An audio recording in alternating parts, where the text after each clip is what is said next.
Black Ops 6 Zombies has to make some changes and some reworks. That's if it wants to be as good as BO3 or previous Black Ops titles before. In this video, I'm going to make it short and simple. I'm going to go over my list on all the different changes I think they need to make in order to make it really replayable. So, here we go. Number 1 is salvage. We first saw that in Black Ops Cold War. It's the green and the blue mechanics that the zombies drop. So, you guys might think I'm crazy for this point here.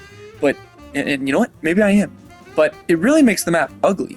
Like, every single time you kill a horde of zombies, there's just a pile of mush on the ground. You have all these grenades and semtexes and all this la-di-da stuff, and the salvage, of course, these big, bulky metal pieces, and it looks awful.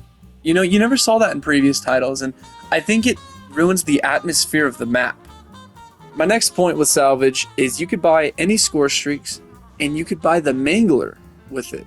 I think it's sad, you know, because in previous titles, if you wanted this powerful sort of specialist, this powerful weapon, you'd have to go through this sort of Easter egg and this quest to earn it, you know, and it was extremely rewarding, and it was so much fun, and the replayable value was so much greater because you didn't have the most powerful weapons at the tip of your fingers in every single map, which just takes the character out of every single map too, by the way. As you can see in my gameplay here, I'm playing on Shadows of Evil, and I have the sword of, let's see, what's that? Chris, Leet, La, Ama, okay, never mind.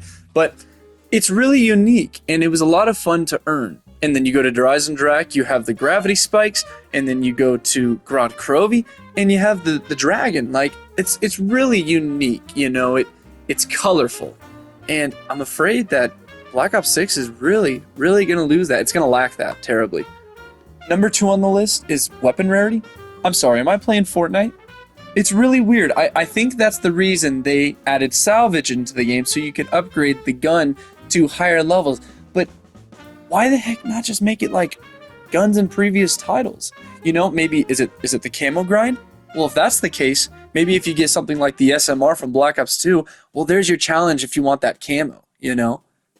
For those who don't know, the SMR was a weapon in Black Ops 2 that really sucked. Is it because you could start with any weapon in the map? Which, by the way, if I start with an assault rifle in Cold War, I can get to round 10 easily. Whereas in BO3, 2, and 1, I started with the 1911. I'd have to buy a gun by round 3, you know? It's like it's taken away the growth in the game. It's taken away the challenge, obviously. I made it pretty clear. Weapon rarities and salvage, they've got to go. But this last one that I'm going to mention, it's going to make me mad talking about. It's beyond stupidity. Armor. Who in the world... Cut! Michael, you're getting a little too violent. You're getting a little too angry.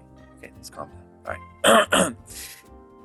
Who asked for armor in zombies? You know, that's a Warzone thing. You have Juggernog. You have all the other perks. No one ever wanted armor. It's weird.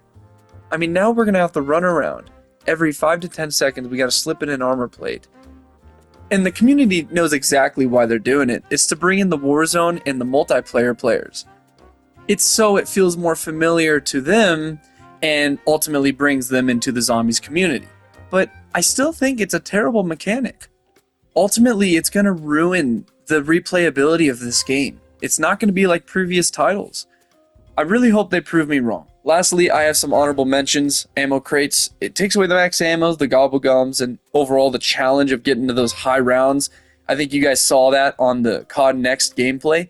I mean, everyone was getting to round 50, and it was in like 40, 50, 60 minutes. That's crazy. The game's looking way too easy. Next is field upgrades. They're just handed to you, like these really overpowered things. Like, why not earn them? Why not have them be unique to each map? It kind of sucks. Next is plain HUD. I know everyone's complaining about this one. Why not give it some spark, some character? Lastly is there's zip lines in every single map. You guys know the zip lines that are all over Forsaken, and the zip lines that are all over Terminus, and all over Liberty Falls? Why would there be these bright yellow and black construction zip lines all over Liberty Falls right after it got collapsed by a zombie apocalypse? And why would there be those zip lines in Terminus in this desolate, eerie island? It's very weird. these zip lines are reused assets from previous maps. Like, are they going to be in every single map forward? I know it sounds really picky, and it is, but I'm just really hoping this game has a lot of heart and soul in it. And from what we've seen so far, it doesn't look like it. Anyways, guys, I hope you enjoyed the video. Go ahead and leave comments down below, talk about it, leave a like and subscribe if you want. I hope you guys have a good one. Thanks for watching.